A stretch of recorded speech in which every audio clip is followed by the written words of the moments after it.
Y pues esta mañana nos da mucho gusto recibir con nosotros en este seminario permanente al maestro, bueno, casi maestro Sergio Antonio Larios Bernal, quien va a presentar los avances de su proyecto. Y bueno, pues quiero comentar que este espacio está abierto para todos los programas educativos del QGDL. También es un espacio en el que pretendemos que podamos interactuar y podamos reconocer estas cosas en las que andamos, en qué proyectos estamos. Y sobre todo, bueno, en el caso de nuestros egresados, que puedan venir y tener esta especie de ensayo con vestuario de lo que puede ser su examen recepcional. Entonces, bueno, gracias Sergio por estar aquí. Y bueno, pues decía que por respeto al tiempo de todos, vamos a comenzar. Y voy a leer una breve semblanza de Sergio. Él es licenciado en Educación por la Universidad de Guadalajara, egresado de la maestría en Gestión del Aprendizaje en Ambientes Virtuales y cuenta con una certificación en competencias docentes, diplomados en práctica educativa innovadora y comunicación virtual. Además, posee acreditaciones como Google Certified Educator niveles 1 y 2, distinciones en inteligencia artificial como la insignia Mi aprendizaje para el futuro profesional. Ha completado cursos en enseñanza con inteligencia artificial generativa, inducción al bachillerato general y la era del aprendizaje activo. Destaca por su innovación educativa y manejo de tecnologías en entornos virtuales. Desde 2011 se ha desempeñado como asesor en modalidad virtual en la Universidad de Guadalajara, iniciando en la licenciatura en educación y también ha participado en el rediseño de cursos, varios en ese mismo programa, que luego fue la licenciatura en desarrollo educativo. Ha sido asesor en seminarios de titulación y también se ha desempeñado como secretario y responsable de academia del 2020 al 2024.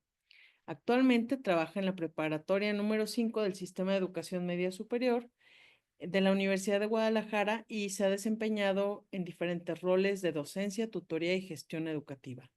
Pues Sergio, sin más preámbulo, te cedemos el uso de la voz y adelante con tu proyecto. Muchas gracias, maestra Paola. Buenos días a todos. Voy a compartir entonces la presentación.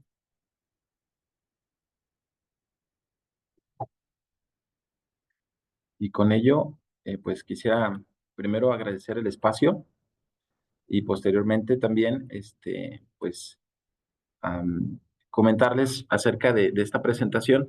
Bueno, pues se trata de una compilación de intervenciones en el ámbito del posgrado, en la maestría en gestión del aprendizaje en ambientes virtuales.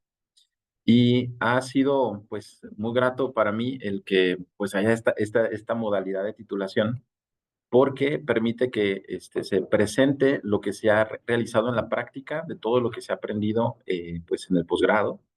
Y, pues, seguramente, pues, hay mucho que decir en esa parte de todo lo que se aprende en el posgrado y también lo que se puede hacer para aplicarlo pues, ya nuestra actividad cotidiana dentro de los que tenemos el privilegio de formar parte de una institución educativa. Entonces, justamente, vengo a presentar esto, ¿verdad? En este caso aquí les pongo el índice, las líneas de aplicación del conocimiento, las 2 líneas de la maestría, también el contexto de las 2 instituciones, como ya se ha mencionado, tengo el privilegio de elaborar como en la preparatoria número 5, pero también de ser asesor en modalidad virtual en la licenciatura en desarrollo educativo. También, entonces, en estos 2 elementos, en estos dos ámbitos de actividad, pues compartiré acerca de lo que pues se ha realizado como asesor en ambientes virtuales y también en el sistema de educación media superior, en una dependencia de ese sistema. Y al final, pues haremos algunas recapitulaciones. Muchas gracias por acompañarnos. Entonces, bueno, comentaba que la compilación de intervenciones en el ámbito del posgrado, la realidad es de que permite que se resuman pues lo que se ha hecho en la práctica, y eso pues es algo que en lo particular agradezco bastante.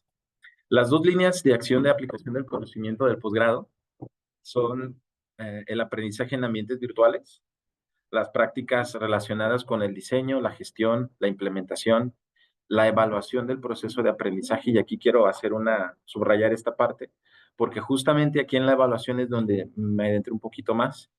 Y en la segunda línea de acción y aplicación del conocimiento es la gestión de ambientes virtuales, donde pues ya se trata justamente de desarrollar, crear ambientes virtuales, ambientes de aprendizaje, aplicando pues todo lo que tenga que ver con la metodología correspondiente. Entonces, para organizar esta presentación, voy a irme por esas dos líneas de acción, de aplicación del conocimiento. En la primera, que son las prácticas relacionadas con el diseño, la gestión y la implementación, evaluación del proceso de aprendizaje, voy a platicarles acerca de la asesoría en modalidad virtual y también algo del diseño de cursos. Y en la segunda línea, las prácticas relacionadas con la gestión y desarrollo y uso también de ambientes de aprendizaje. Y esto ya estaría más aplicado a la actividad en la preparatoria número 5. Entonces, bueno, comentarles un poquito del contexto, pues en realidad, ¿qué puedo decir de la preparatoria número 5? Es la escuela que recibe los mejores promedios de estudiantes de ingreso en el nivel medio superior de la Universidad de Guadalajara. Está ubicada en la calle Fray Andrés de Urdaneta, casi esquina con, esquina con la calle Vasco de Gama, pero está cerquita de la estación Urdaneta del Tren Ligero, en la ciudad de Guadalajara.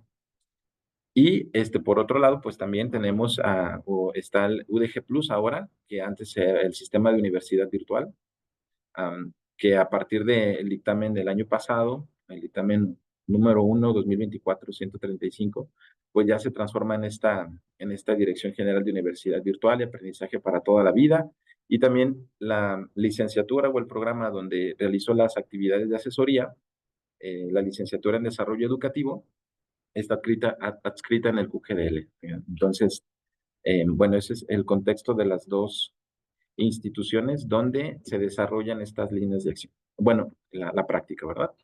Muy bien. Entonces les platico que como asesor de la licenciatura en Desarrollo Educativo, pues ha habido varios retos, como la comunicación. La comunicación en ambientes virtuales siempre es importante, pero siempre significa un reto. También la evaluación. eh, En cuanto a esto de la evaluación del aprendizaje, es todo un tema, podríamos hablar de eso muchísimo, pero allí es donde yo también me enfoqué para pues hacer la realización de algunas actividades a partir del aprendizaje en la maestría y el diseño de instrumentos de evaluación. Estamos hablando en este punto de todo modalidad virtual. Hay conceptos importantes, como por ejemplo el concepto de mediación educativa. ¿Qué entendemos por mediación educativa? Bueno, la mediación educativa, hay varios conceptos, muchos lo atribuyen como pues esta parte de la mediación en cuanto a la resolución de conflictos y una persona, una figura intermedia, pero la mediación educativa ya aplicada, bueno, a este ámbito de la educación, pues es más amplia. Y pues retomamos los conceptos de Gutiérrez y Prieto en su obra o en el libro La mediación pedagógica, apuntes para una educación a distancia alternativa. Gutiérrez y Prieto presentan elementos conceptuales de la mediación muy interesantes y son los que yo retomé para que fundamentara pues las prácticas que más adelante les platico. También está la parte de la evaluación del aprendizaje y desde aquí se reconoce el modelo del sistema de universidad virtual, ahora pues con esta transformación que tuvo, de promover y reconocer que las actividades de aprendizaje, las actividades pedagógicas en ambientes virtuales, permitan la autogestión de las personas, de los participantes, la significación, la creatividad y la participación. Esto con este objetivo muy claro, se diseñan los cursos del sistema de universidad virtual. Entonces, el fomentar la autogestión es importantísimo. Y la evaluación puede generar eso. Entonces es lo que se ha pretendido. Y también otro concepto importante son los instrumentos de evaluación basados en la taxonomía de Bloom para la era digital, que esta adaptación la hizo Churches, la presentó en el año 2009. Muy interesante. Entonces, estos tres conceptos son los de los que vamos a estar platicando a continuación. Por ejemplo, les comentaba acerca de la taxonomía de Bloom para la era digital. En cuanto a la evaluación del aprendizaje en ambientes virtuales, hacerlo más grande, pantalla más grande. A ver, podemos hacer lo siguiente. Vamos a ponerlo pantalla completa. ¿Se ve mejor? Ok, gracias. Muy bien. Entonces, bueno, allí se habla acerca, o bueno, les presento cómo esta adaptación de Churches de la taxonomía de Bloom, pues es muy interesante porque la taxonomía de Bloom, pues data de por ahí de la mitad del siglo pasado. Y obviamente, pues se hizo pensando en educación o en la actividad pedagógica, vamos a llamarle tradicional o presencial, pero con toda la innovación, con toda la avalancha de tecnología que hemos tenido en las últimas décadas, pues es necesario actualizar esto. Y Churches hace una buena, bueno, desde mi opinión, hace una muy buena adaptación de la taxonomía. Recordamos que la taxonomía es el ordenamiento, ¿verdad? La organización de conceptos, y en este caso, en la parte de abajo, la taxonomía en habilidades del pensamiento son las de nivel inferior y va aumentando en complejidad hasta las habilidades del pensamiento de orden superior. Y es ahí donde voy a permitirme tomar unos minutitos para platicar de esto porque fue realmente muy, muy interesante. En la taxonomía original de Bloom también presentan diferentes verbos que manifestarían entonces la actividad cognitiva de un estudiante y que evidenciarían que comprendió y cada vez más pues va aplicando sus habilidades de pensamiento. En el caso de ya la adaptación que se presenta, pues se conceptualiza lo siguiente. En el primer nivel está recordar, que es como lo básico.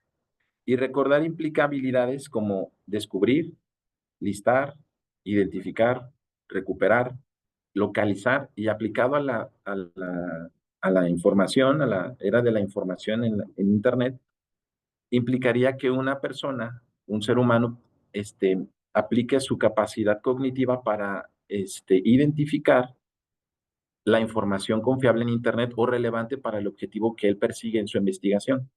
Son habilidades básicas de la alfabetización informacional. De todo el mar de información que hay en Internet, el encontrar la que me es relevante y entonces identificarla.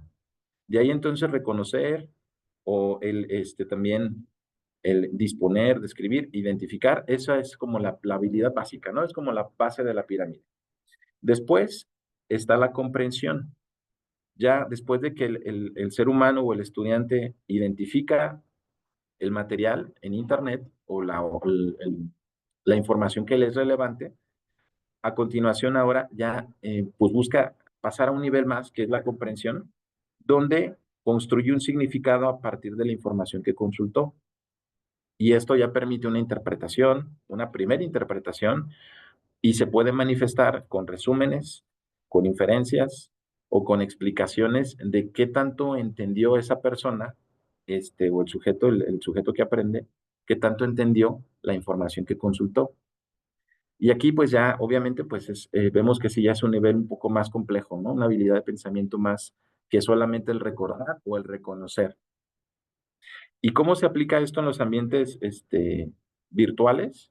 Bueno, cuando se utilizan resúmenes, pero ya utilizando incluso también palabras propias, cuando ya se puede explicar la información a partir de lo que se comprendió, de lo que se entendió, y también cuando se pueden hacer presentaciones o organizadores gráficos, así sencillos, pero que ya resignifican, ya incluye o implica una resignificación de la información.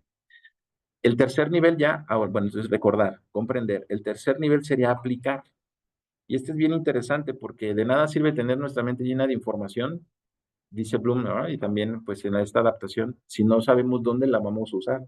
Entonces en el aplicar es el relacionar el conocimiento que se adquirió con situaciones específicas. Y aquí los verbos importantes son implementar, desempeñar, usar, efectuar, etc. Y pudiera ser como, por ejemplo, ya como con el inicio de la modificación de la práctica o de la actividad relacionada con el tema que se investigó. El siguiente nivel ya vamos al analizar. Sabemos que el analizar es de construir o separar un objeto en diferentes partes pequeñas, en todas las partes pequeñas que lo constituyen, y entonces estudiar cada uno de estos espacios o cada uno de esos lugarcitos o elementos ya por individual, y además identificar cómo se relacionan para que completen el objeto de conocimiento, el objeto que se está estudiando. Entonces el analizar es muy importante, pero también obviamente permite una comprensión más a fondo del objeto. Y eso significa pues un nivel superior, un nivel de pensamiento superior. Una persona que analiza un objeto y lo deconstruye y estudia cada una de esas partes, pues permite que su nivel de profundidad, su nivel de inmersión en la comprensión del objeto de estudio sea mayor. Entonces, después de que ya analiza un objeto de estudio haciendo este proceso de deconstrucción, ya vienen los verbos claves como la comparación, o sea, ya el sujeto ya puede comparar con otros elementos similares, puede inclusive organizar, atribuir, puede argumentar mucho más acerca de la información del objeto que estudió. Entonces, vemos que vamos avanzando, ¿verdad? Y todos estos elementos pueden, en mayor o menor medida, pueden evidenciarse en las actividades de aprendizaje que se presentan en la práctica educativa en modalidad virtual y en todas las modalidades en realidad. Pero aquí estamos hablando justamente de esta adaptación, ¿verdad? Ahora, el siguiente nivel es la evaluación. Cuando ya se analizó, entonces ahora ya viene la crítica. Ya viene aquí un proceso cognitivo superior donde se establecen juicios basados en criterios específicos. Y entonces ya se pueden identificar con mucha razón o con muchos argumentos que fundamenten esa crítica. Se pueden identificar fortalezas, se pueden identificar puntos débiles, se pueden criticar haciendo, pues ahora sí que un juicio muy severo o muy firme sobre el objeto de estudio o sobre la información. Y entonces ya podría aplicarse con verbos como revisar, formular hipótesis, criticar, juzgar, etcétera. Y esto pues es el penúltimo nivel o habilidad de pensamiento de orden superior. El último, ahora sí sería la creación o el crear, donde ya después de que se recordó, se comprendió, se aplicó, se analizó y se evaluó, ya el sujeto, el individuo puede crear cosas a partir de todo el conocimiento que ha adquirido, que es juntar esos elementos para realizar un todo organizado y aplicarlo innovando. Esto, por ejemplo, pueden ser diseño de proyectos de investigación o intervenciones en modalidad virtual, donde ya se hace algo nuevo para, bueno, aplicando o usando todo el conocimiento. Entonces, todos estos niveles, por eso que aquí les puse una flechita de abajo hacia arriba, pues van permitiendo que la persona que aprende pueda pues ir avanzando y demostrar que ha comprendido y que ha aprovechado, que ha aprendido acerca de la información que se espera. ¿Cómo nos ayuda esto? ¿Cómo me ayudó? Bueno, me ayudó mucho para ahora pasar a lo que es la mediación pedagógica o educativa, porque en cuanto a la evaluación del aprendizaje en ambientes virtuales, ¿cómo podríamos evaluar algo? ¿Cómo podríamos evaluar algo tan propio del sujeto como el aprendizaje? ¿Cómo podría un asesor identificar qué tanto aprendió? Esa es una pregunta que constantemente, pues, en lo personal yo me he hecho. ¿Cómo evaluar el aprendizaje? Puede ser que algún estudiante presente una actividad muy bien elaborada, pero en realidad no haya aprendido en realidad. Le preguntamos en lo personal y a lo mejor no puede explicar como se esperaría, pero su actividad está muy bien presentada. Entonces, ¿cómo podemos hacerlo? Bueno, Gutiérrez y Prieto, de nuevo, regreso a estos dos autores, mencionan que es importante en el proceso de evaluación no solamente evaluar el producto, sino también todo lo que está alrededor. Por ejemplo, Gutiérrez y Prieto mencionan que a través de la mediación pedagógica podemos nosotros tratar contenidos y la forma de expresión de diferentes temas para que se haga posible el acto o la acción educativa. Y entonces incluye la participación, la creatividad la expresividad y que se establezcan relaciones. Esto pues ya amplía, ¿verdad?, el panorama. Y por otro lado, Prieto, ya años después, citando también de su colega Gutiérrez, él presenta que también la mediación pedagógica implica la promoción y el acompañamiento del aprendizaje. Es decir, una tarea de construirse y de apropiarse del mundo y de uno mismo, pero o desde el umbral o desde la perspectiva de la otra persona, sin invadir ni abandonar el propio. Entonces, esta mediación pedagógica se suma a la taxonomía de Bloom adaptada para la era digital, para ir como poniendo ladrillitos en la parte del objetivo de cómo se evalúa el aprendizaje en ambientes virtuales. También Gutiérrez y Prieto dicen que para la mediación pedagógica hay tres fases. El tema, que ahora mismo les platico de qué se trata el tema, es la presentación de su relevancia temática, es decir, que tanto el sujeto que aprende como quien lo acompaña tengan claro por qué es muy importante ese tema, y también la fase segunda, que es desde el aprendizaje, donde cómo se reconoce el aprendizaje como un proceso activo, y desde la forma, donde se emplean maneras creativas y accesibles para expresar y transmitir el conocimiento.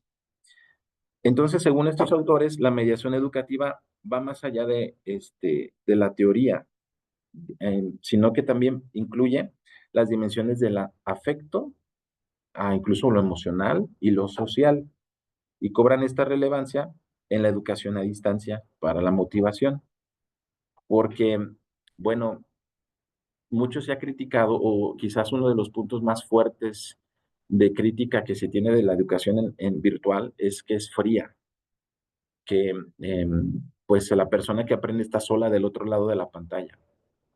Y por eso la mediación educativa cobra mucha importancia.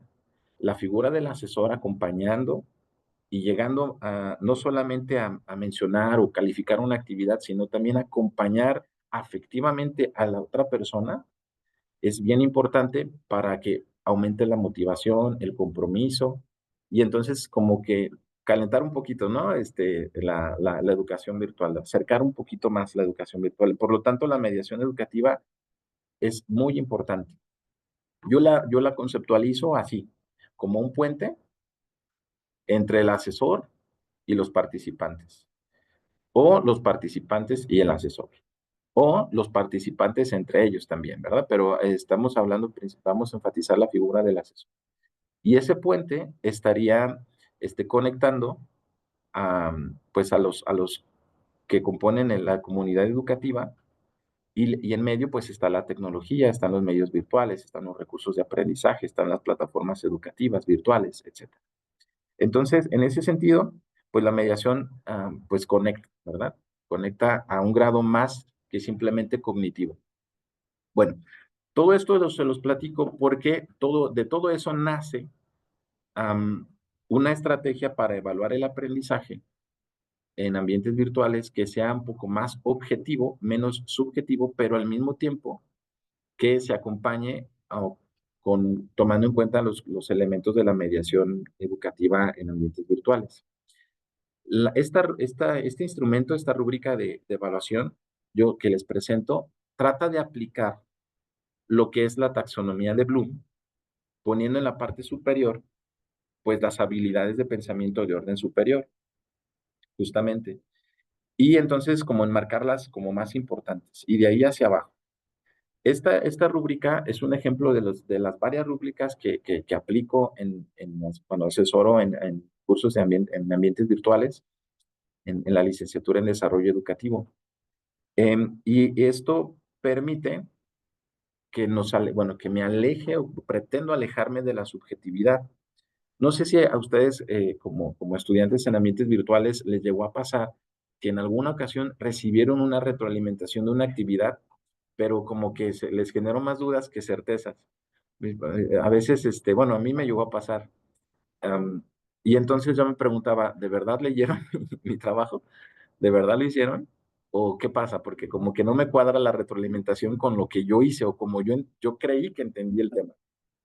Bueno, precisamente por eso, estrategias como estas buscaban alejarnos de la subjetividad y este, buscar la objetividad. y que esas dudas no lleguen en la mente del estudiante y luego lo desmotiven. Y entonces llega a ser pues contradictorio, ¿verdad? Bueno, más bien contraproducente, llega a ser contraproducente. En ese sentido, entonces aquí está la rúbrica, las escalas de valoración, tanto cualitativas como cuantitativas, y arriba ponemos las de orden superior. Por ejemplo, el CREA, ya es una propuesta de innovación de ventajas y competitivas. Esta rúbrica es del curso Diseño de Sistemas de Conocimiento de la Licenciatura en Desarrollo Educativo y se aplicó en el Producto Integrador Final. Entonces, también se espera que este producto pues tenga muchos elementos que evidencien el aprendizaje durante todo el curso. Después está la evaluación con las conclusiones, el estado de la innovación, el analizar, el aplicar y el comprender con sus correspondientes demostrables, ¿no? Que deben de estar en la actividad. De hecho, aquí también esto salió o nació de juntar los criterios de evaluación que están en el diseño instruccional de cada actividad en los cursos y también esta taxonomía de Bloom que ya les platiqué. Es decir, se juntan los criterios de evaluación de fondo y de forma, se hace una categorización, se pone arriba la de las habilidades de pensamiento que significan mayor complejidad y de ahí hacia abajo. Y entonces se diseña ya la rúbrica con los demostrables en cada nivel de valoración. Y al final, pues está la más básica, ¿no? Que es el recordar, la descripción de repositorios, donde el estudiante ya tiene ahí su batería de recursos teóricos y ya los identificó, ya los seleccionó. Entonces, esa sería como la base. Este es un primer punto. Entonces, cuando un estudiante envía una actividad, la retroalimentación incluiría la aplicación de una rúbrica que previamente se les compartió y que ellos también conocen con los criterios de evaluación.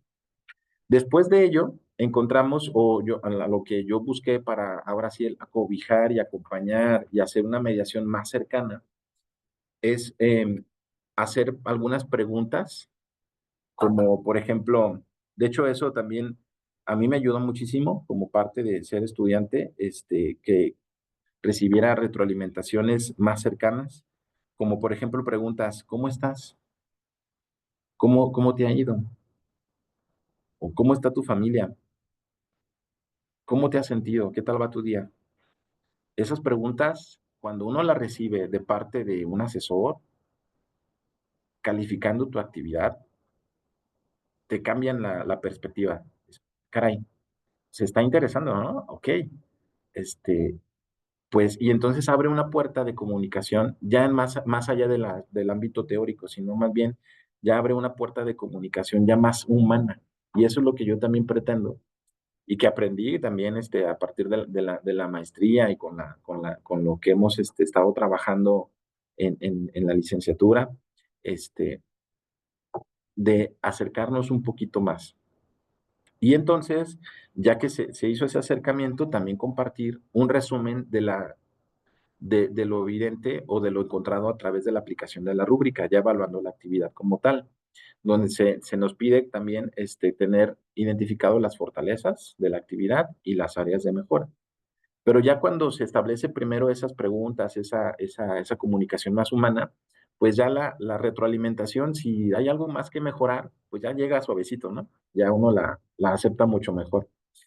Y lo que se pretende es que no se desmotiven los estudiantes, porque, bueno, es muy probable, estoy muy seguro que parte de la reprobación o la deserción en ambientes virtuales de los estudiantes radica en la motivación. Entonces, bueno, eso en teoría, yo pensaba, bueno, pienso que nos permitiría también abonar a quitar justamente esa parte de la desmotivación. Ahora, precisamente por eso, un curso del semestre pasado, en el 2024B, en este mismo curso que les comentaba donde se aplicó esta rúbrica, me interesó mucho saber qué opinaban los estudiantes. ¿Qué opinan de cómo se retroalimentó, cómo se calificó y el seguimiento y la mediación que se estableció en el curso? Entonces lancé un formulario de unas cuantas preguntas, 3 preguntas cerradas y una pregunta abierta, para, pues, más o menos validar y que no solo sea mi percepción, sino de ser más objetivo, ¿verdad? Y también, obviamente, mejorar en lo que los estudiantes eh, eh, pues lo identifiquen o reconozcan. Entonces, les presento ahora las gráficas, cómo nos fue con este instrumento. Esto lo he hecho en otros cursos, en otros grupos ya también en el pasado, pero este es el más reciente.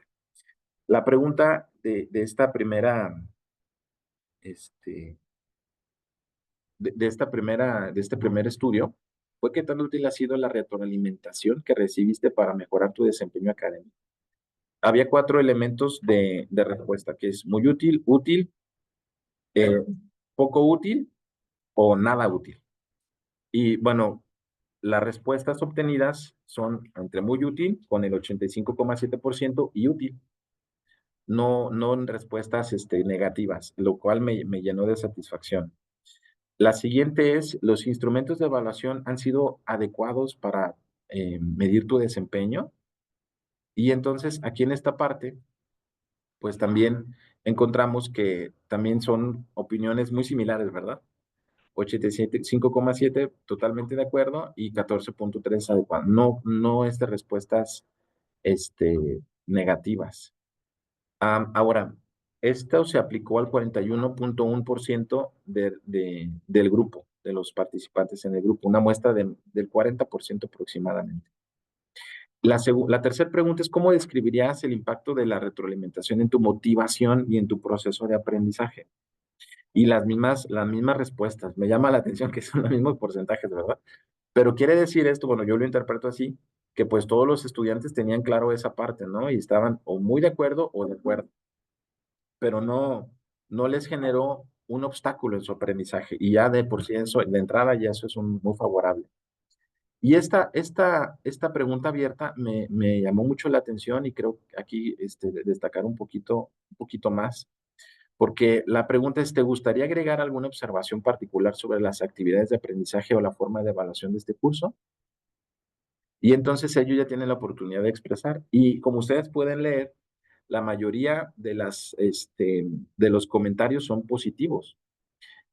Si hay un alumno que identificamos que tuvo inteligencia artificial, cuando pues en los criterios de comportamiento y de actividades y en el curso pues no era lo correcto, se pasó del uso de la inteligencia artificial, y otro más mencionó que no tenía comentarios, pero en realidad el resto presentaron comentarios muy favorables que a mí en lo particular me motivaron muchísimo. Entonces yo pretendo que esa motivación que yo recibí de sus comentarios, pues yo se las haya devuelto también a ellos con un acompañamiento más cercano. Bien, entonces, recapitulando, pues considero que estos esfuerzos han sido muy buenos, han generado pues buenos resultados en cuanto al acercamiento de la figura del asesor con los participantes y también de los participantes hacia con el asesor. Algunos logros que destaco: mayor motivación. El seguimiento y evaluación claros y objetivos contribuyen a que los participantes no se desmotiven. También, cuando ya saben cómo se les va a evaluar, los participantes tienen expectativas claras y entonces tienen pues ya muy claro qué se les va a evaluar y cuáles son las evidencias de aprendizaje que se van a reconocer y a qué tienen que buscarle poner más énfasis. También eso permite que, al tener claridad en la evaluación, permita que los estudiantes puedan tener una mayor autocrítica, autoevaluación, para que ellos reflexionen sobre su trabajo. Inclusive antes de que lo entreguen, que se aseguren que sí cumplen con lo establecido, con lo requerido, y que cumplan principalmente con el objetivo de aprendizaje. También esto permite que el estudiante tenga una mejor percepción de la práctica docente, ¿verdad? Los participantes agradecen la comunicación clara, franca y transparente. También reduce el riesgo de sesgos en el proceso de valoración del aprendizaje. Esa parte que les comentaba hace ratito, de que a veces la sensación o duda cuando uno recibe una retroalimentación de una actividad de si el asesor sí realmente leyó la actividad, pues con esto pues esperaría que no, ¿verdad? Que esa sensación, esa duda, esa incógnita se reduzca. Y también el ahorro de tiempo para el asesor. Eso parece contradictorio, pero en realidad no lo es tanto, porque sí implica más tiempo el aplicar una rúbrica y luego hacer una retroalimentación y luego hacer estas preguntas para el acercamiento humano y hacer un seguimiento individual de la trayectoria. sí implica tiempo, pero también ahorra, cuando lo hacemos, así, bueno, en mi experiencia, ahorra tiempo en el proceso, durante el curso, porque no hay dudas o se reducen al mínimo las dudas. También simplifican la parte de los retrabajos o de volver a calificar una actividad cuando pues estas estrategias los estudiantes las conocen desde el inicio y las van trabajando. Y también pues reduce las inconformidades. Eso también ha ayudado bastante. Entonces, bueno, creo que esta estrategia ha sido muy favorable y es algo que, pues gracias al aprendizaje en el posgrado, pues pudimos pulir y seguir mejorando. Por ejemplo, en cursos del posgrado, que son el curso de análisis del aprendizaje en ambientes virtuales, ese curso realmente me fascinó. Este, y me ayudó bastante para poder justamente establecer esa parte de cómo evaluar el aprendizaje en ambientes virtuales. También la mediación del aprendizaje con los conceptos de Gutiérrez y Prieto, que también ya comentamos, y la evaluación del aprendizaje como tal. Entonces, el enfoque hacia esta experiencia en la virtualidad se destacó como algo muy enriquecedor que me permitió reflexionar sobre la calidad de mi práctica como asesor en entornos educativos virtuales. Bueno, pues como yo he mencionado previamente, al haber tenido esta oportunidad de asumir tanto el rol de estudiante como de asesor y otra vez de estudiante y continuando como asesor, pues definitivamente me ha permitido empatizar un poco más en ambas perspectivas o en ambas visiones, tanto de estudiante como del otro lado de la pantalla como asesor, lo que me llevó a ser más flexible, más sensible al movimiento, perdón, al momento de emitir mensajes, de dar seguimiento a los estudiantes, de calificar las tareas, y atender a las, las evidencias de la actividad dentro de las plataformas educativas. Muy bien, pues esta es una parte, ¿verdad? Les comentaba al inicio que pues eran las dos líneas de acción y aplicación del conocimiento. La primera pues tendría que ver este, con la asesoría en ambientes virtuales. Muy bien. Y la segunda tendría que ver con la gestión de ambientes virtuales. Correcto, muy bien. Parece que ya nos vemos por acá. Correcto. Entonces, ahora voy a platicarles brevemente acerca de la otra línea de acción de aplicación del conocimiento como docente en el medio superior, en nivel medio superior, en el bachillerato, en modalidad presencial. Esa es la naturaleza del bachillerato, modalidad presencial. Pero le puse un asterisco allí porque en realidad, a partir de los cambios como ya sabemos, como nos tocó a partir de los cambios en el 2020, a inicios del año, respecto a pues la migración obligatoria de todas las actividades hacia la virtualidad, hacia los medios de comunicación digitales, pues nos obligó, ¿verdad? Entonces hubo un momento en que tuvimos que pasar todo lo que ya habíamos, lo que teníamos hecho en lo planeado, en lo presencial, para irnos a lo virtual. Y fue un reto. Pero el ser egresado del posgrado, la realidad es que en lo particular me fue muy sencillo, digo, tampoco tan súper sencillo, pero sí me permitió, este, pues no asustarme ¿verdad? Demasiado en esta transición de migrar o adaptar los cursos diseñados y planeados para lo presencial a hacerlo ya en ambientes virtuales. Entonces, en esta línea de acción, pues conceptos claves está la gestión de ambientes virtuales, uh, también las teorías del aprendizaje, del constructivismo, el cognitivismo y el conductismo, y el diseño instruccional. Vamos entonces a reconocer que la educación presencial no es igual a la educación a distancia.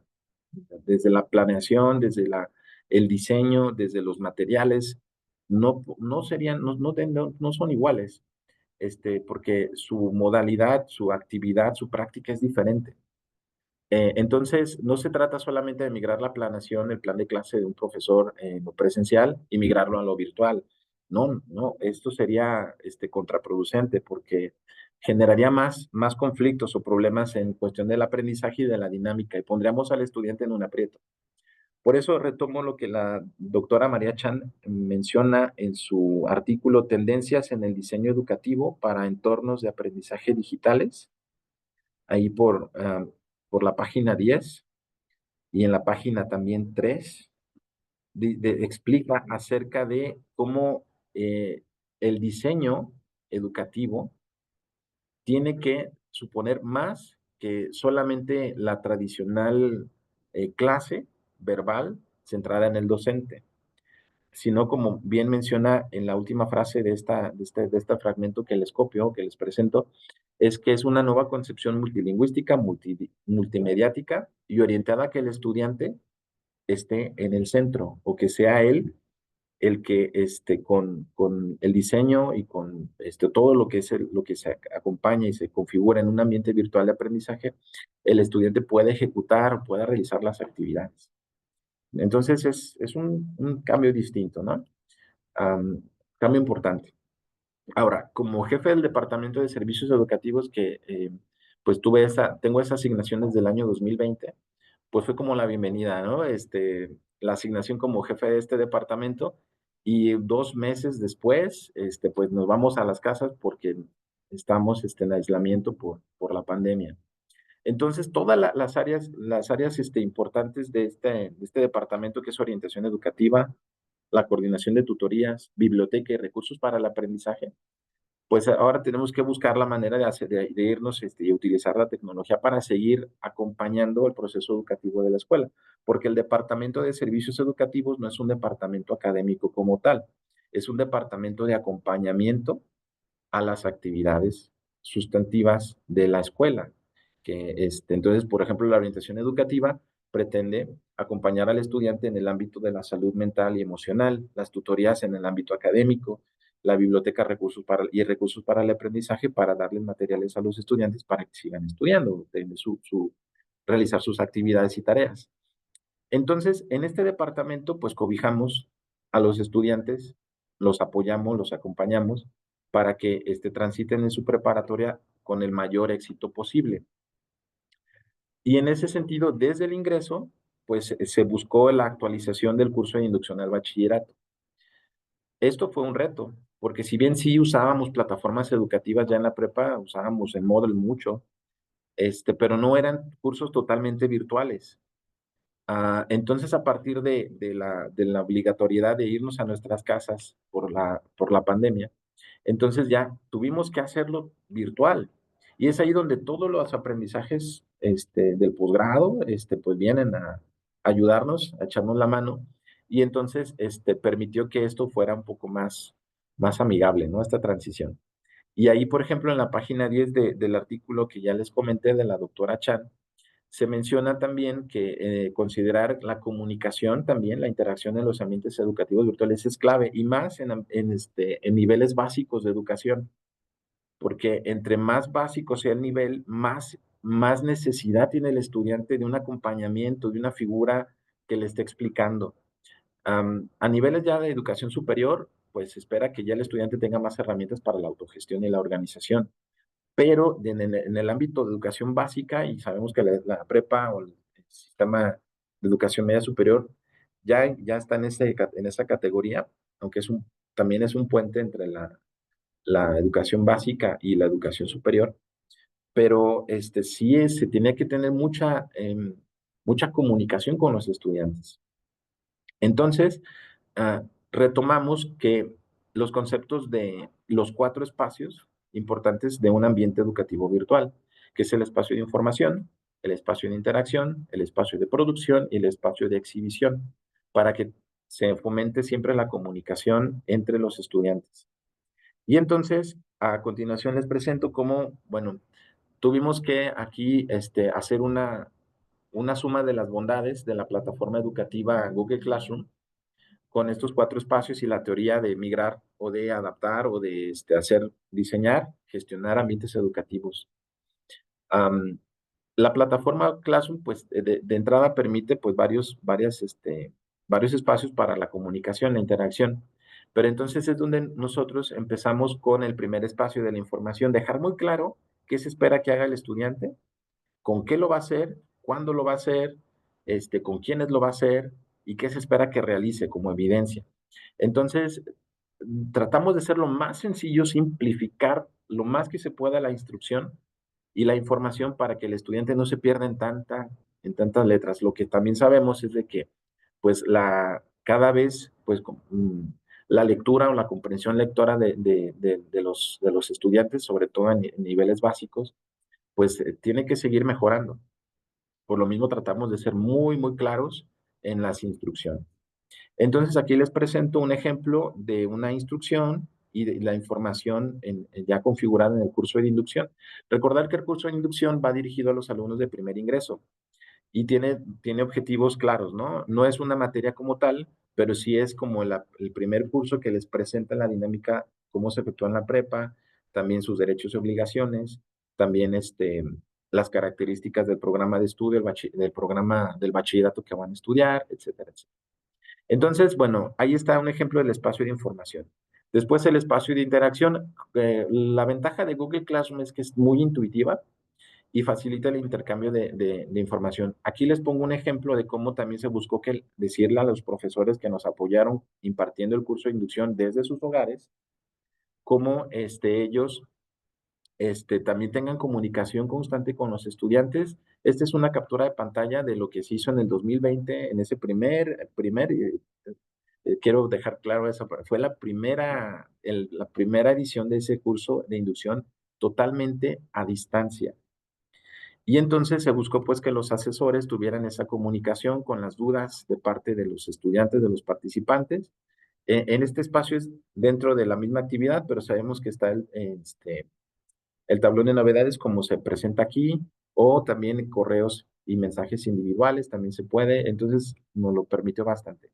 El espacio de interacción, entonces facilita ese intercambio de información, opiniones, dudas, expresiones, incluso trabajo. Importantísimo, importantísimo en los ambientes virtuales. Ahora, el espacio de producción donde se proporcionan las herramientas y dispositivos para procesar la información, que los estudiantes realicen sus tareas y resuelvan problemas. En ese sentido, bueno, Classroom nos permite tener pues toda la compatibilidad con la ofimática de Google y en la instrucción nosotros también mandábamos tutoriales de cómo hacer esto, cómo pueden producir ellos sus propias evidencias de aprendizaje y pueden también en el siguiente espacio ya exhibirlas, ya presentar su actividad y entonces también socializar los resultados de su aprendizaje, que tengan también la retroalimentación de parte de los asesores o de los profesores y entonces los estudiantes van logrando sus logros, van observando sus logros, sus avances, sus progresos. Bueno, en ese sentido, entonces, el curso de inducción, perdón, uno, ahí. El curso de inducción, pues tenía los objetivos dos principales, introducir al estudiante de nuevo ingreso al bachillerato y también presentar el contexto de la preparatoria. Cada dependencia es diferente, aunque tenemos el mismo currículum y la misma estructura, pero cada dependencia tiene sus características muy, muy, muy puntuales. Y en el caso de la preparatoria número 5, quienes laboramos ahí, pues es un grado de exigencia importante porque recibimos a los estudiantes de mejor puntuación en el bachillerato.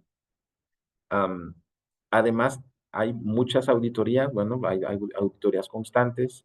Está certificada en el ISO 19001-2018 para los procesos administrativos y hace unos días se nos dio la buena noticia de que ya se certificó con la norma, bueno, quizás no me corresponde a mí decir esto, ¿verdad? Pero la norma 21001-2019 que está justamente para las organizaciones educativas. Hace una semana estábamos en auditoría. Entonces, pues el contexto de la preparatoria es muy, muy específico y también el que los estudiantes lleguen de secundaria y conozcan cómo se trabaja en la preparatoria, cómo se les va a evaluar, cómo van a tener sus clases, cómo van a interactuar con sus compañeros y con su profesor, pues definitivamente era importante esto que lo tengan desde la inducción. Y no es punto menor el determinar las teorías del aprendizaje fundamentales para la actividad pedagógica, que es el constructivismo, el cognitivismo y el conductismo. Eso pues siempre es importante no dejarlo de lado en la actividad docente. Entonces, estas teorías del aprendizaje, con el constructivismo de Lev Vygotsky, el aprendizaje sociocultural, como ya, perdón, ahí, el aprendizaje sociocultural, como muy probablemente lo hayamos escuchado, permite reconocer que el estudiante pues trabaja y aprende en sociedad, ¿verdad? Y esa zona de desarrollo próximo, la ZDP, que el estudiante o el individuo puede tener una zona donde puede desarrollarse más, alcanzar mayores alcances, valga la redundancia, cuando está con otros y también influido por la sociedad y su cultura, a hacerlo individual. Entonces, esta visión pues es importante y se refleja en los ambientes de aprendizaje y en esta gestión de este diseño de curso de inducción. En las actividades buscamos que fueran actividades que desafiaran al estudiante y que se puedan realizar en equipo.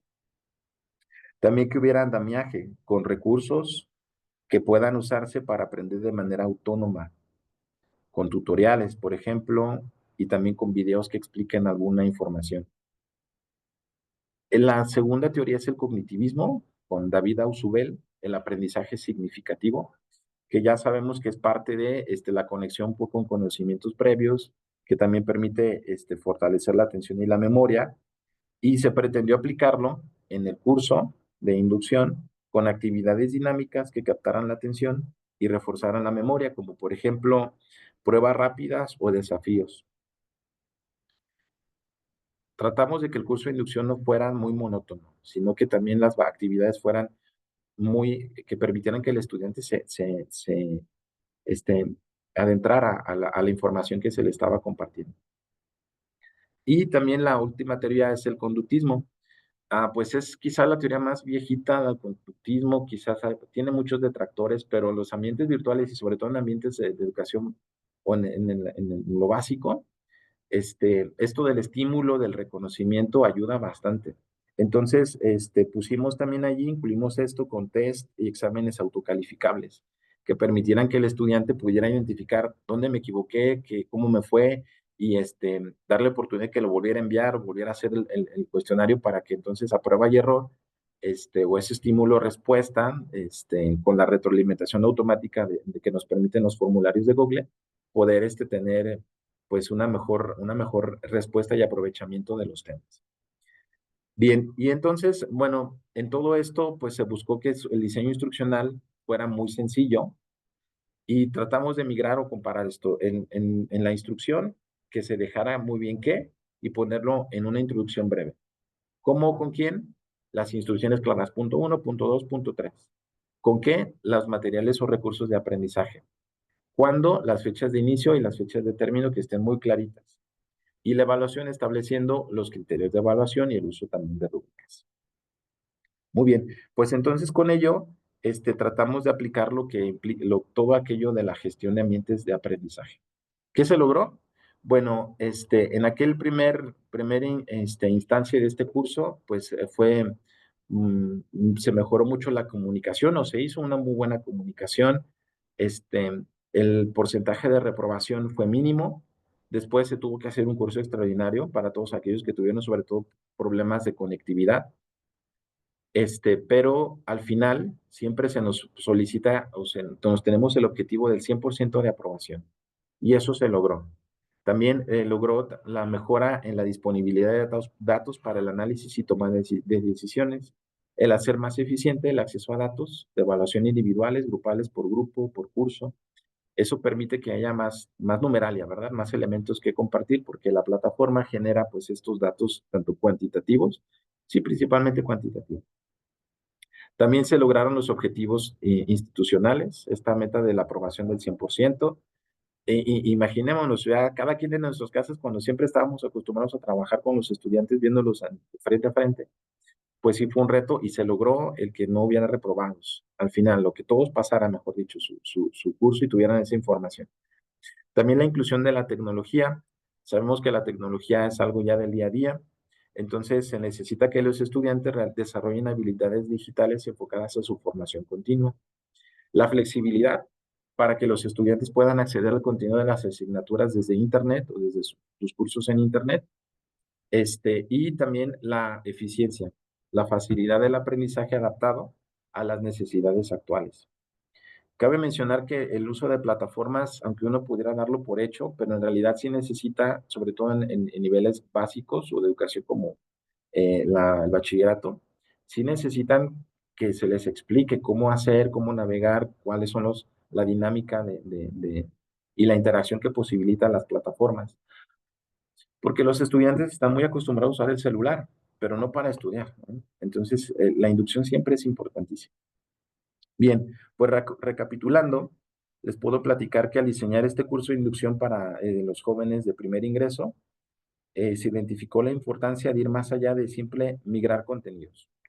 Se debía conocer, pues, los objetivos, también las necesidades de los estudiantes, para que entonces podamos nosotros diseñar un ambiente educativo ya pasado a la virtualidad, de que sea lo mejor para ellos, para los estudiantes.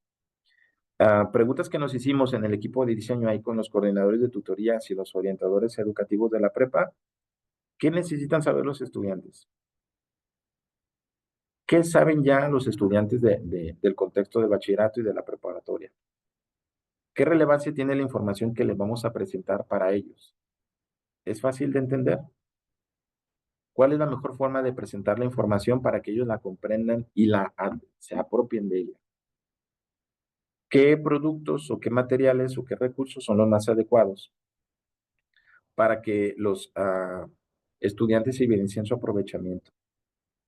¿Qué seguimiento se requiere durante el camino? ¿Qué mediación se espera que tenga el profesor? Todas esas preguntas fueron preguntas guiadoras que partieron justamente de lo aprendido en el posgrado, que nos ayudó mucho a que esta transición fuera más amigable, como les decía. Y bueno, actualmente pues ya las plataformas educativas en la escuela ya son una realidad. Ya tenemos para todos los cursos, para todas las materias, tenemos el uso de plataformas educativas con recursos virtuales que permitan fortalecer o apoyar la actividad en la preparatoria, aunque sí, claro está, pues es un bachillerato presencial, ¿verdad? Muy bien. Pues en este sentido, pues con esto concluyo. Ah, Me gustaría, pues, comentarles que después de presentar y también meditar en todas las intervenciones que hemos presentado, solamente son algunas, por supuesto hay más, pero estas creo que son las más relevantes.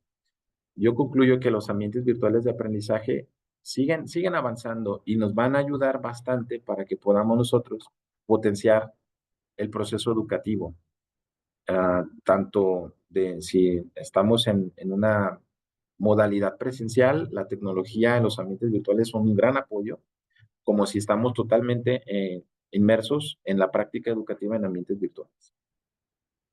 Pero también el uso de tecnologías innovadoras no garantiza el éxito. Es fundamental por reconocer las teorías de aprendizaje, también identificar los objetivos, también las metodologías, establecer los principios que nos permitan diseñar y configurar ambientes efectivos y todo lo que implica esta parte de la mediación.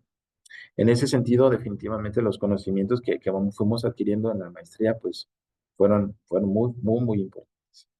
Y bien, pues con esto concluyo de mi parte. Les doy muchas gracias por la atención. Y por aquí puse un poquito de bibliografía, pero creo que se ve muy chiquita la letra, pero bueno, ahí la compartimos también. Muchas gracias. Muchas gracias, Sergio. Vamos a hacer el cambio del audio con el micrófono tenemos aquí. Nada más hay que presionar, por favor, donde está el micrófono. Y bueno, pues dejaríamos abierto. ¿Nos puedes confirmar si nos escuchan, por favor? ¿Nos confirman si nos escuchan? Sí. Tendrías que apagar tu micro. Ajá. Está apagado. Sí, sí nos confirman que sí nos escuchan. Perfecto, muchas gracias. Entonces, bueno, voy a subir el volumen acá y les dejamos abierto el micrófono, compañeros, compañeras, para sus observaciones.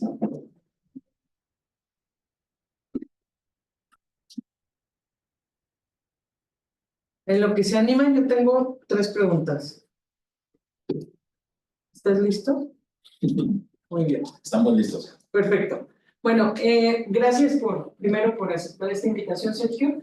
Y yo quisiera que en términos de un casi maestro en gestión del aprendizaje en ambientes virtuales, nos puedas hablar de manera muy sucinta respecto a la diferencia de 3 conceptos que creo que son claves a lo largo de tu recuperación de las experiencias. Una sería la mediación pedagógica y la comunicación, y la parte de alfabetización informacional y alfabetización digital. O sea, podríamos abundar un poco acerca de estos conceptos y para aclararnos un poco cómo los están Sí. explicando. Gracias. Sí, sí, claro. Por ejemplo, en la parte de la mediación, pues yo le pondría un igual a interacción y comunicación. Por supuesto, enfocándome en los ambientes virtuales, el acercarlos a los estudiantes, a los participantes, ya mencioné que es fundamental, ¿no? Pues yo creo que es importantísimo. Pero sí es un reto y se puede manifestar pues a través de cuando los estudiantes no contestan o cuando los estudiantes pues se ausentan de sus actividades. Ahí es donde yo creo que la mediación es bien importante, la interacción, los medios de comunicación, buscar la forma de llegar a ellos a través de diferentes canales, no solo de la plataforma, también quizás a través de algún correo electrónico o algo por el estilo. Entonces, la mediación para mí es igual a la interacción dentro de los ambientes virtuales con los participantes, a través de pues, todos los medios posibles, ¿no? Y en lo que tiene que ver con la mediación educativa en presencialidad, pues también pues aplica a la interacción, a la comunicación definitivamente, pero también en sumar la parte, bueno, también en lo virtual, sumar la parte afectiva, ¿no? Sumar la parte afectiva, sumar la parte de incluso yo le diría como hasta de identidad, donde el estudiante reconozca que es importante lo que está haciendo, que reconozca que es reconocido y que si no lo hace, pues le va a afectar, le va de alguna manera a ser contraproducente y que nos interesa que no sufra, ¿no? El estudiante, que no sufra la educación, sino que la disfrute. Entonces yo pienso que en esa parte, pues, podría decir un poco más acerca de la mediación, enriquecer un poquito lo que ya se mencionó sobre eso.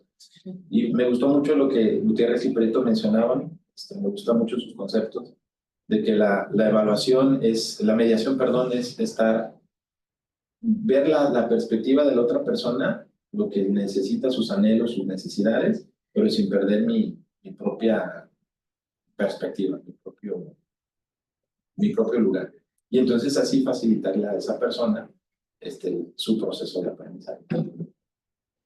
Eso es de mediación. Y en cuanto a lo de la alfabetización informacional, bueno, sabemos que la alfabetización informacional implica el que de un mar de información que hay en Internet, pues las personas sepan reconocer, identificar, sepan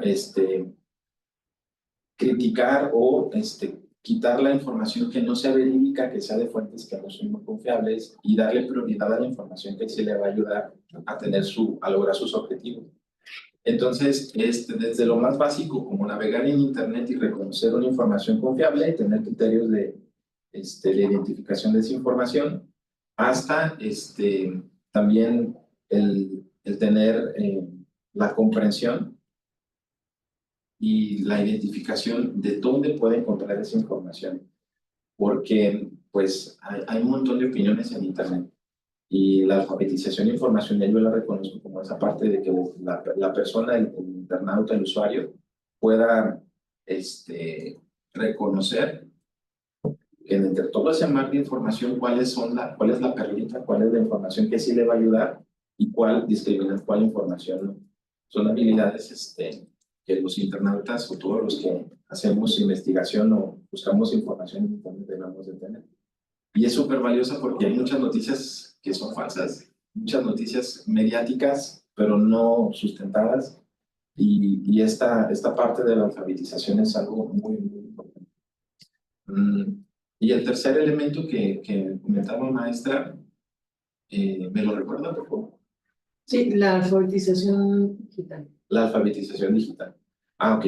En esta parte de la alfabetización digital, entiendo pues también en el que tiene que ver con el uso de las tecnologías, de todo este mundo digital, para que pudieran estas personas expresar las ideas, plasmar lo que ellos tienen en este lenguaje virtual, en lenguaje digital, y, y que no se quede solamente en las ideas, ¿no? Y esta parte de poder identificar qué herramientas te permiten plasmar tu pensamiento o cuál es la mejor forma de comunicar tus ideas a través de los medios digitales. Gracias. De momento sería. Gracias, doctor. Nuestros compañeros que están a la distancia, ¿quieren comentar algo, preguntar? Tenemos varios egresados que están trabajando su propuesta en términos de esta modalidad de titulación.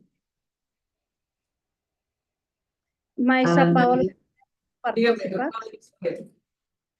Claro que sí, muchas gracias.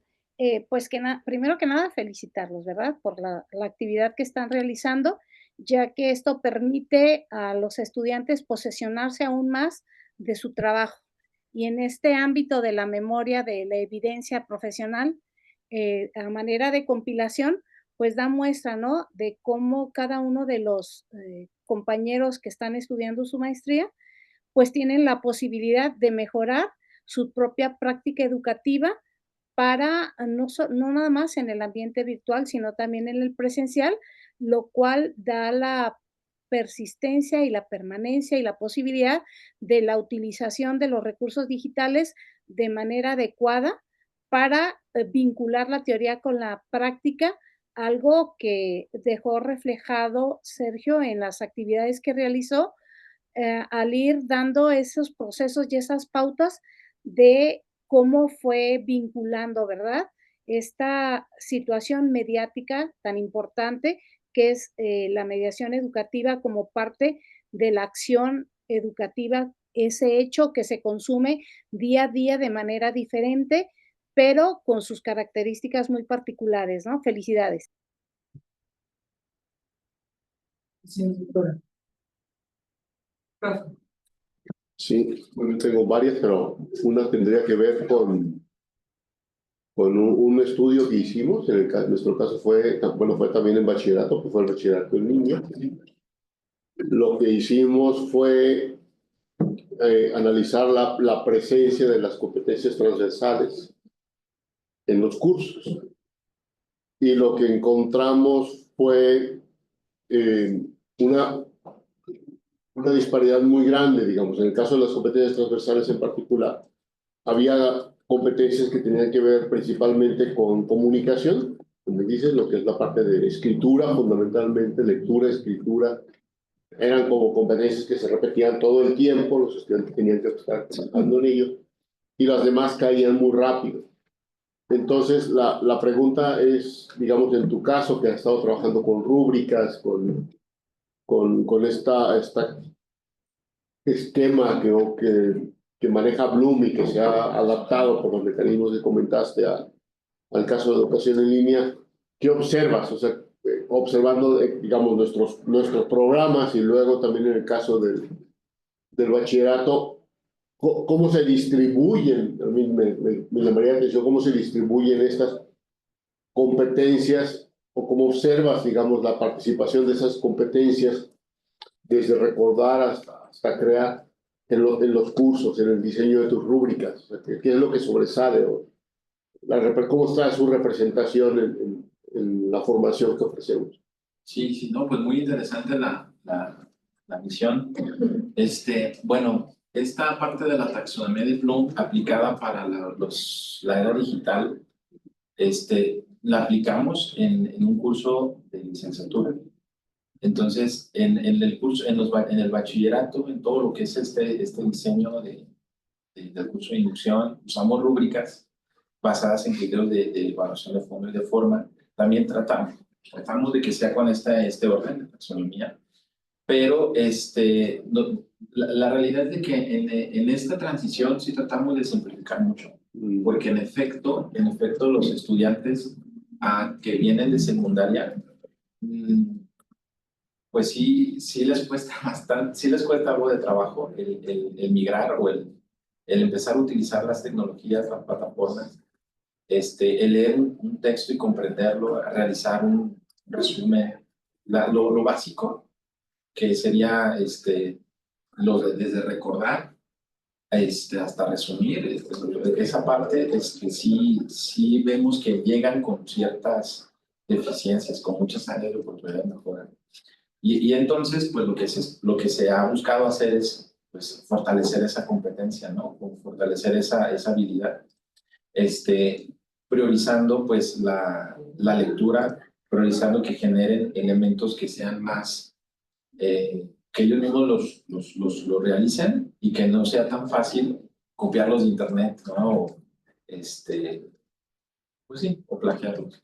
Entonces, en ese sentido, creo que la principal área de mejora que podemos identificar cuando llegan los estudiantes es esa parte. Se han hecho varios tests ahí en la escuela de comprensión lectora y sí, pues los resultados son llamativos. Entonces, a partir de allí, y que reconocemos esa parte, pues nos hemos enfocado en darle prioridad a que los estudiantes se acerquen más al texto, se acerquen más con actividades de interpretación, con actividades que les permitan fortalecer esas habilidades. Y de ahí en adelante, pues ya que tengan mejores posibilidades o ya las habilidades de pensamiento más avanzadas para que puedan ya proponer. En el curso de inducción que migramos a lo virtual, llegó hasta el grado de que los estudiantes se ponían en un estudio de casos, donde, ¿qué pasaría si un estudiante tiene esta situación en la prepa? ¿Cuál es la mejor manera de resolverla? Y entonces se ponían algunas opciones, obviamente previo a un material que les explicaba cuál es la mejor forma, ¿no? ¿Cuál es la... Y entonces a partir de ahí el estudiante pues ya analizaba y determinaba qué es eso. Entonces yo creo que si podríamos decir hasta dónde en el grado de la taxonomía de Bloom podría aplicarse, yo podría decir que hasta el punto del análisis o la aplicación, hasta ahí, en ese nivel. Ya para el curso de inducción, ya el innovar o el crear o proponer, ya no fuimos hasta ese nivel, y solamente en esa parte. Por supuesto que entendemos que en el curso de inducción pues van comenzando, van integrándose a la y de ahí en adelante. Será muy interesante ver ahora con el nuevo bachillerato, que ya también incluye un poquito de lo virtual, ya cuando vaya avanzando el bachillerato general, se van incorporando más carga horaria virtual, más actividad virtual o a distancia. Entonces será muy interesante hacer esas métricas para valorar justamente hasta dónde pueden llegar, ¿no? Los estudiantes o qué evidencian, cómo van progresando desde cuando llegaron hasta cómo van en su bachillerato, buscando que si ya entre más avanzados el bachillerato, pues logren ya la creación, la creatividad o la innovación. Nada más, la otra segunda pregunta que tengo con respecto a la taxonomía de Bloom, me llamó mucho la atención viendo la adaptación que presentaste, la adaptación de la taxonomía de Bloom para el caso de educación en línea.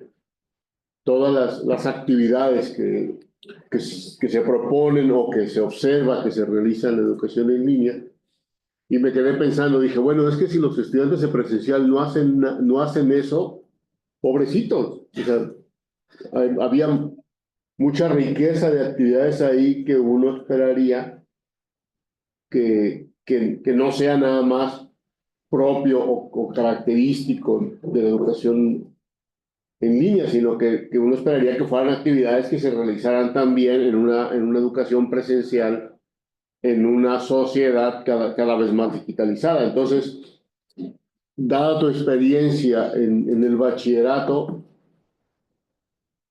y esta propuesta, digamos, tienes esta propuesta que se hace de la asociación de las taxonomías de Bloom con la educación en línea y dada tu experiencia en el bachillerato, que es fundamentalmente educación presencial, ¿cuál es la diferencia que tú observas?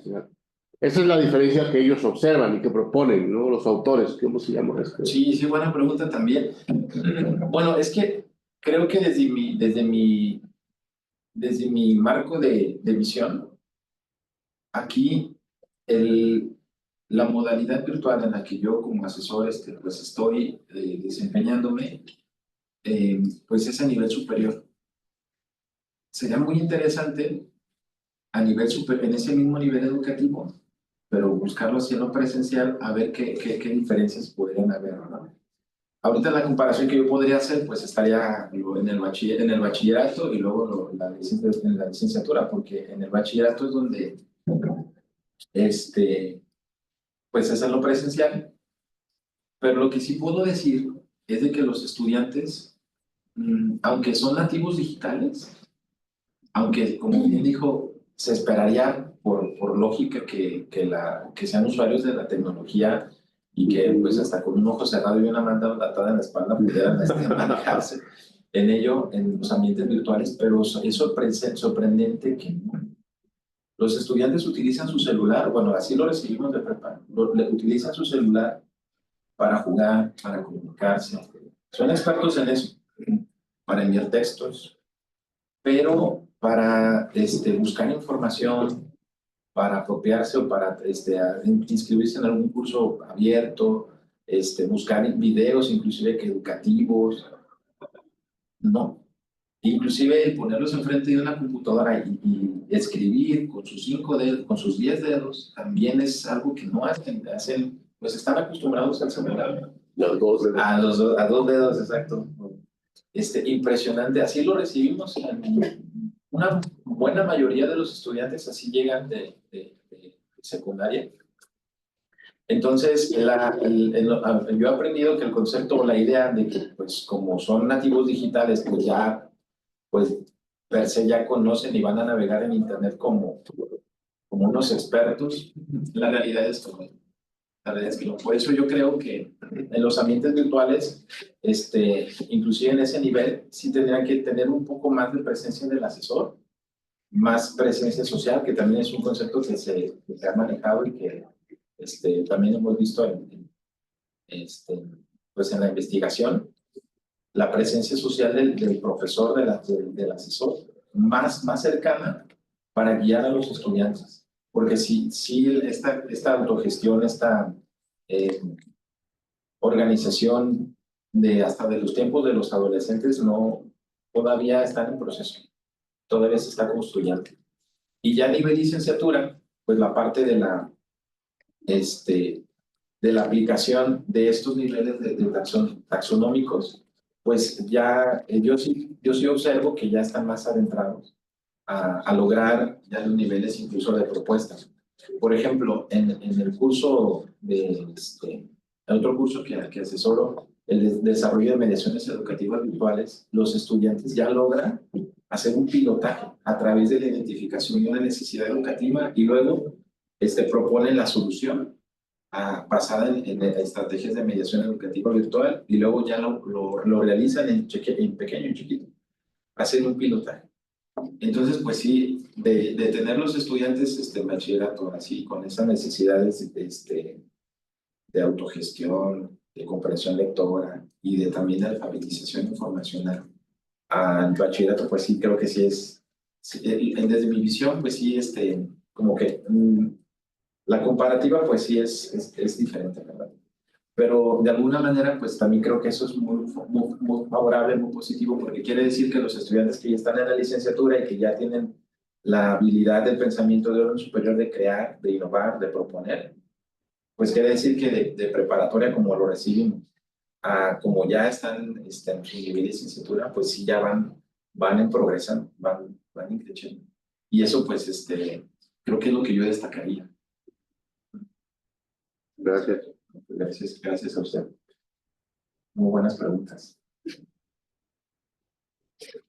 Dice Lorena Jasso que hay chicos que no saben distinguir la K de la Q para poner la arroba en un teclado. poner un ejemplo. por poner un ejemplo. O sea que le dicen que le den al gráfico Q y no saben si es al gráfico K o es al gráfico. Ajá. Sí, exacto.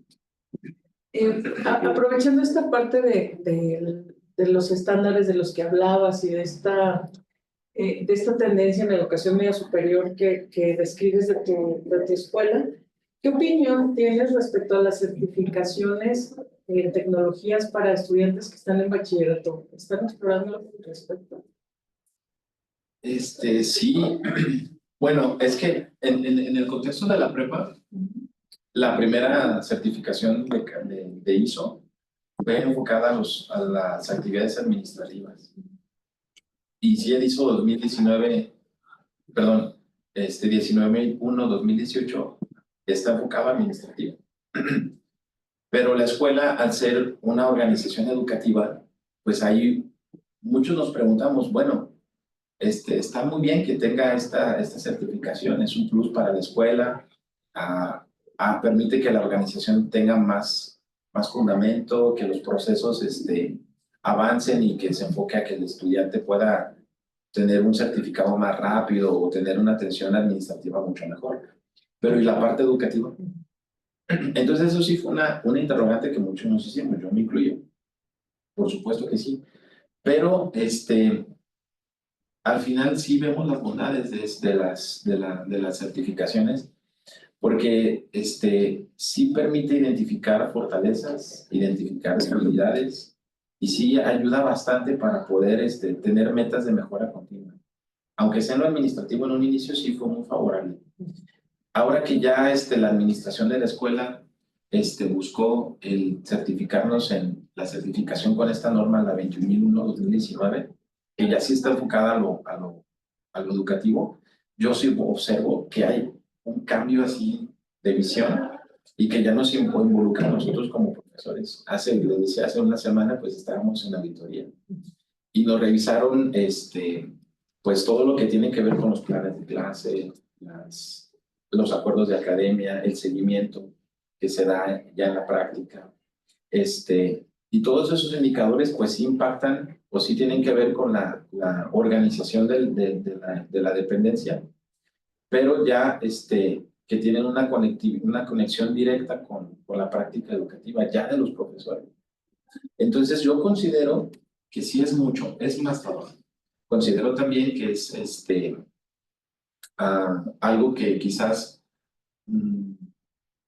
podría alguien pensar que no, que por una escuela, bueno, muchas escuelas pues trabajan sin el INSO, ¿verdad? Entonces, pero ya estando yo dentro de una dependencia que sí lo tiene, considero que sí es muy valioso, porque nos ayuda a centrarnos ya en esta norma, ya enfatizar la parte académica, la parte desde la planeación, la ejecución, el seguimiento, la evaluación y todavía más. Después de que ya tienes los resultados, ¿qué vas a hacer para mejorar lo que ya hiciste? Entonces, ese pensamiento de mejorar, por supuesto que hasta personalmente es muy bueno, porque nos permite seguir avanzando. El ciclo de Deming es ese, ¿verdad? El seguir avanzando, evaluar lo que ya hiciste y proponer qué vas a hacer para mejorar lo que ya hiciste. Y entonces seguir adelante. Por eso yo creo que es muy favorable y qué bueno, porque ya yo ya me quité esas incógnitas que tenía bueno, y él hizo, pero en una escuela, ¿por qué? Ya con la 21.001 ya digo, sí entiendo, sí ya veo la validez, lo valioso que tiene este tipo de certificaciones o de estándares para una escuela. También reconozco que pues es una situación o una certificación o más actividades que se añaden a la estructura que ya se tiene en las escuelas, lo que implica quizás pues un poquito más de dedicación o de trabajo. Salvo eso, yo vería todo lo más favorable. Gracias, Sergio. Manuel, ¿te puedes abrir tu micrófono?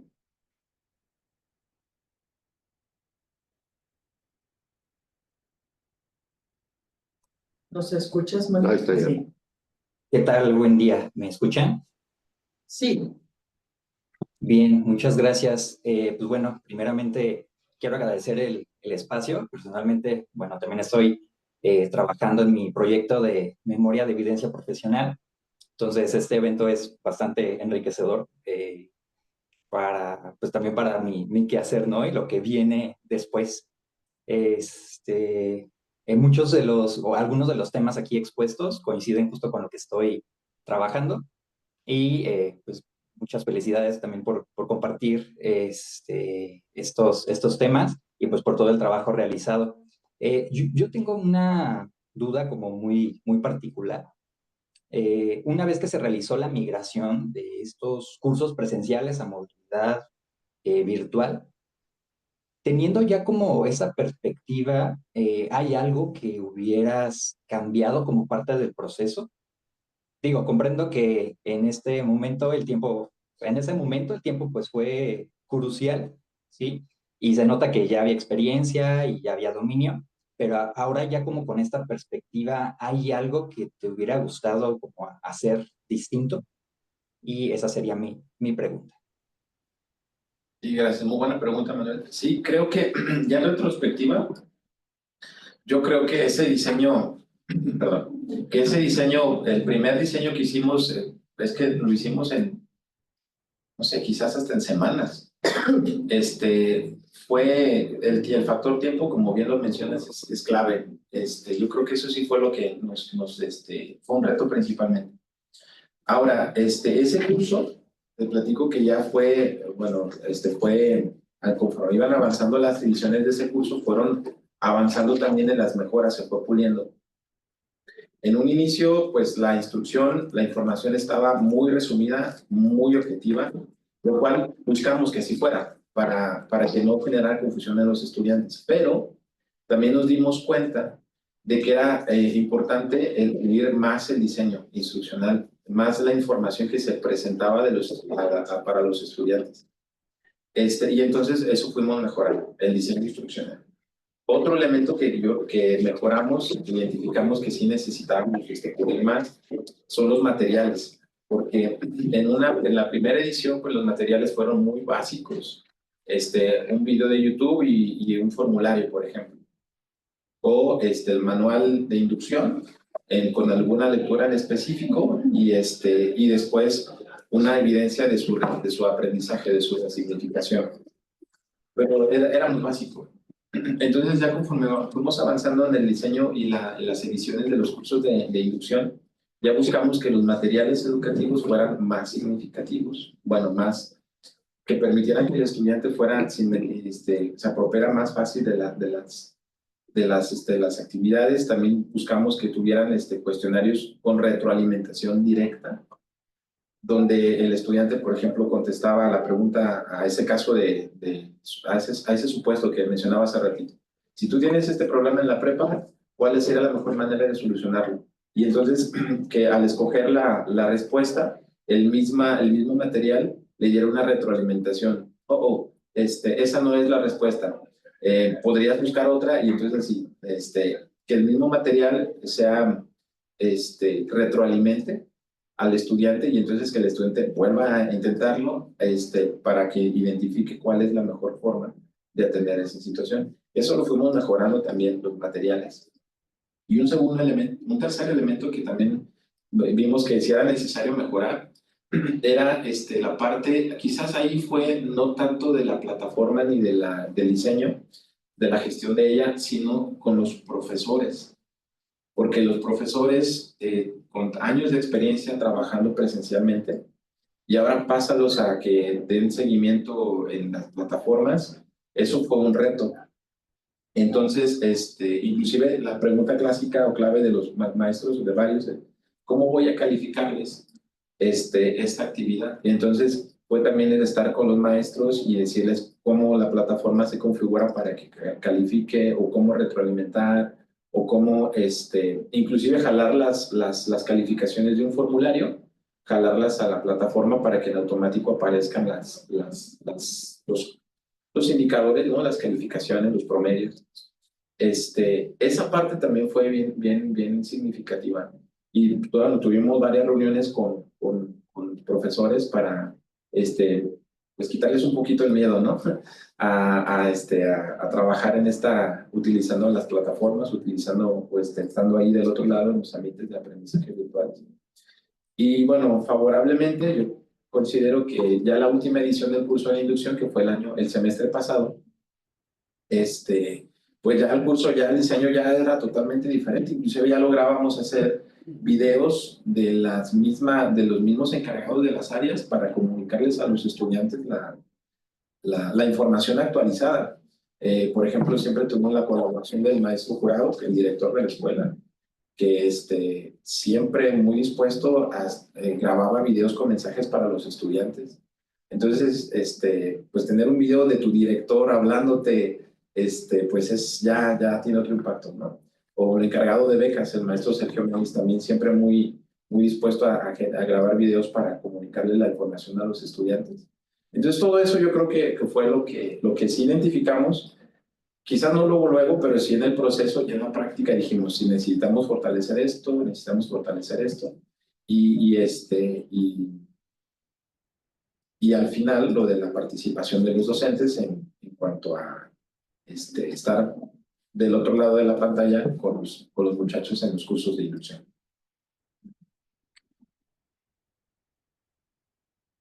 Muchas gracias, Sergio. Dice Enrique, claro, nuestro gremio tuvo mucho trabajo en pandemia y los retos que enfrentaron fueron los mismos. Muchas gracias.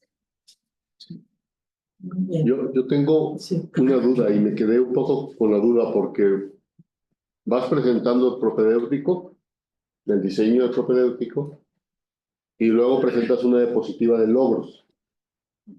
Y no me queda claro si los logros son del propedéutico, del curso propedéutico, o son los logros de la Prepa 5 durante la pandemia. Sí, buen punto. Bueno, sí son logros en general. Yo pretendía también en mi trabajo recepcional, yo también añado más sobre la actividad docente. También colaboramos como formadores en diplomados de actualización e información docente del CEMS.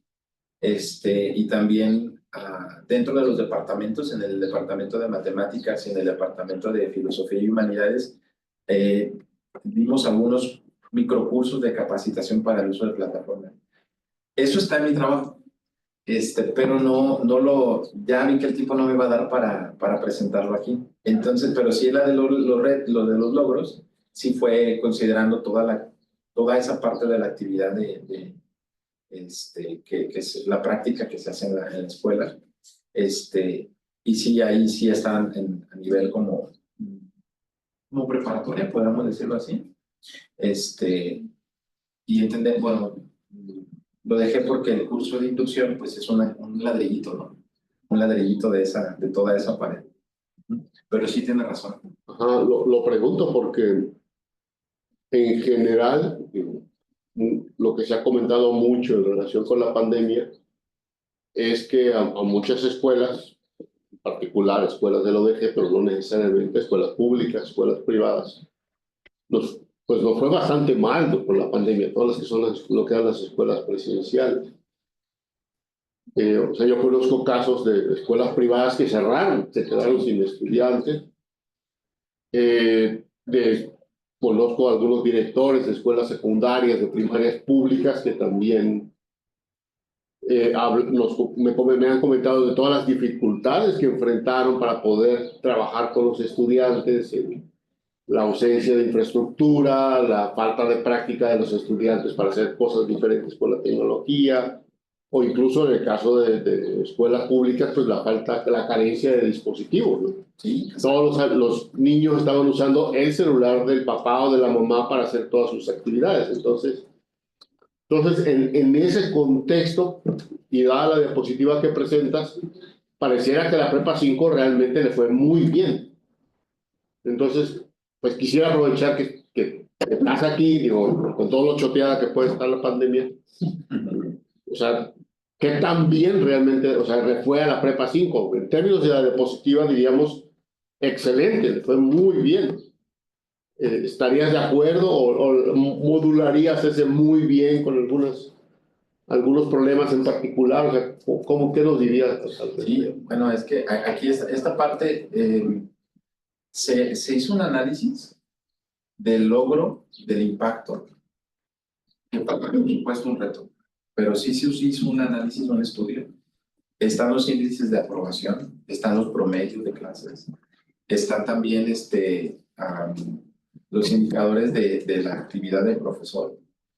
Y lo que sí puedo decir, quizás la valoración si nos fue excelente o muy bien, pues eso ya yo lo dejaría a analizar los indicadores. Cómo nos fue en cuanto a la aprobación, el aprovechamiento, etc. Pero lo que sí yo puedo decir es que todos los cursos, todos, se migraron a la modalidad virtual. En la escuela, la dirección y la administración nos dio, ahora sí que marcaje personal. Teníamos que dar nuestras clases y teníamos que mandar o demostrar evidencias de que lo realizamos, de que trabajamos con el grupo, de que evaluamos en la plataforma. Y había un equipo que revisaba eso. Entonces, si un profesor no hacía su trabajo, pues ahí quedaba evidenciado en la plataforma y entonces pues tenía también pues lo correspondiente. Entonces, la preparatoria antes de la pandemia tenía un índice de reprobación del 0,03%, antes de la pandemia. Después de la pandemia, ese índice sí subió, pero estamos hablando que ese índice está sobre el 3-4%. Esos indicadores, pues, son 1% de reprobación. Es como muy significativo. El 3% después de la pandemia, 4%. Creo que en algún semestre llegamos, creo que al 6%, pero aún ese 6% no representa mucho. ¿No? Y también un logro que pues yo me siento como contento, me siento muy contento de eso, es de que todos los profesores tenían sus cursos en la plataforma. Actualmente, todos los cursos, todos, o sea, eso fue primero como que vámonos, así obligado. Ahora ya todos los cursos del bachillerato, de la preparatoria, todos tienen su classroom, todos tienen su trabajo ahí evidenciado. Y todas las calificaciones que nosotros, cuando los estudiantes obtienen, es a través de las plataformas. El estudiante ya se puede meter ahí en la plataforma y sabe qué calificación tiene. Los papás se pueden meter y ya ven cómo está su hijo, cómo está trabajando. Entonces, yo creo que todo eso fue gracias a que nos aventamos a hacerlo. Yo sí reconozco que puede haber muchas áreas de mejora, pero creo que las características de la preparatoria, con la calidad de estudiantes que tenemos, que ingresan, y también la administración y el esfuerzo de toda la parte académica, sí dio muy buenos resultados. Habrá que ver los indicadores, pero creo que la dinámica que tenemos actualmente en la prepa es gracias a que pues, nos aventamos. Empezamos a usar la tecnología, primero obligados, y ya ahorita ya por más convencimiento que por obligación. Y bueno, en ese sentido quisiera agregar, ¿no? que estaba meditando en esa parte, que ya la mayoría de los maestros que estamos en la escuela, también nos llama mucho la atención que el nuevo modelo de bachillerato ya incluye cierta carga a distancia. El primer semestre un porcentaje tiene que ser a distancia y el segundo semestre va aumentando, así hasta sexto ya casi alcanza la mitad de la carga horaria o la mitad de la actividad, tanto presencial y otra a distancia. Entonces, creo que también toda la parte del diseño de bachillerato, el bachillerato general, fue enfocado a esa parte, ¿no? De que vayamos preparando a los estudiantes a que sean también usuarios alfabetizados informacionalmente y digitalmente. Entonces, va a ser bien interesante cómo terminan los estudiantes con este nuevo modelo y también cómo esta parte de las clases presenciales migrar también con la parte a distancia. Vamos a ver también cómo nos va yendo. Ahorita pues el primer semestre. En 2, 3 años vamos a ver cómo nos va. Sí, pero ahorita es otro cambio de escenario. Así como la pandemia fue muy drástico, ahorita no es tanto, pero también se está migrando a hacer un bachillerato híbrido, más o menos. Entonces va a ser interesante eso. Pero bueno, esa modalidad tiene que ver también con necesidades institucionales sobre la gestión de los espacios físicos, ¿no? O sea, en un momento dado, el que tengamos estudiantes de grados más avanzados trabajando en línea permite desahogar espacios físicos para atender esta creciente demanda de espacios en educación media superior, ¿no? Sí, seguramente eso está contemplado en el escenario. Exacto. Ahora, si lo pusieras, pregunta, si lo pusieras en porcentajes, digamos, ¿no? O sea, uno puede pensar la idea detrás de esta introducción gradual o cada vez mayor al uso de las herramientas digitales de la educación en línea. Por un lado podría ser, digamos, primera categoría, bueno, para que no nos vuelva a pasar otra vez, ¿no? En el caso de que haya algún problema equivalente o parecido al caso de la pandemia, los estudiantes ya tienen idea, ya no nos coge por sorpresa como antes. Exacto. Lo otro podría ser el factor que comentaste, o sea, la alfabetización informacional, o sea, que nuestros alumnos sepan usar la tecnología para buscar información, para procesar, gestionar información y como parte de sus procesos de aprendizaje. Otra podría ser un fin puramente utilitario, sería como la tercera categoría, decir, bueno, es que la educación en línea nos habilita espacios, nos da oportunidad de aprender más. Y la cuarta podría ser, bueno, porque hay cosas que se pueden hacer en educación en línea fácilmente, que es muy difícil hacer en educación presencial. Entonces, si tenemos estas 4 categorías, ¿en dónde pondrías tus canicas? ¿Qué es lo que está detrás de este diseño, de este nuevo diseño del nuevo bachillerato, o dónde deberían estar en un momento dado las razones para la transición? Qué buena pregunta. Yo creo que las 2 primeras que mencionó, si la recuerdo bien, la primera, la parte pues de que los estudiantes estén listos o bueno, se vayan cada vez más adentrando en los ambientes virtuales o a distancia y que vean que la tecnología les sirve para ellos también hacer su propio camino de educarse, yo quiero aprender esto, pues puedes encontrar eso en un curso virtual, en un tutorial, en un recurso informativo, puedes hacerlo. Entonces date cuenta que el celular y la computadora no solo sirve para jugar, sino date cuenta que te va a ayudar a ti para construirte y para lograr tus objetivos pues, profesionales y personales. Yo creo que eso, pues yo pensaría que eso es como que lo ideal, ¿no? Y la otra, bueno, y es que el bachillerato, bueno, en los cursos que nos han dado, han mencionado que se pone el estudiante en el centro. Entonces, conceptualmente, yo diría que esa es la razón principal. Y posterior a ello, pues eso de gestionarlo de la alfabetización, de desarrollar habilidades de alfabetización informacional y digital, creo que también eso podría ser. Como educador, yo diría que esas son las prioridades, ¿verdad? Ya las ventajas que eso genera en los espacios, en las logísticas o incluso en que un profesor ya no vaya al aula a dar clases, sino que también desde su casa pueda atender al grupo, pues yo creo que son beneficios ya añadidos. Exacto. Muy bien, pues Jessica, doctora Elizabeth, Lorena, Manuel y Susana, les agradecemos sus aportaciones. Si tienen alguna pregunta o comentario final. ¿Hay algo en el chat? No, solo lo que puso Manuel. Es cierto. Pues creo que ya estamos cerrando, ¿no, doctor? Sí. Excelente. Con esta pregunta creo que fue la mejor muestra del cierre.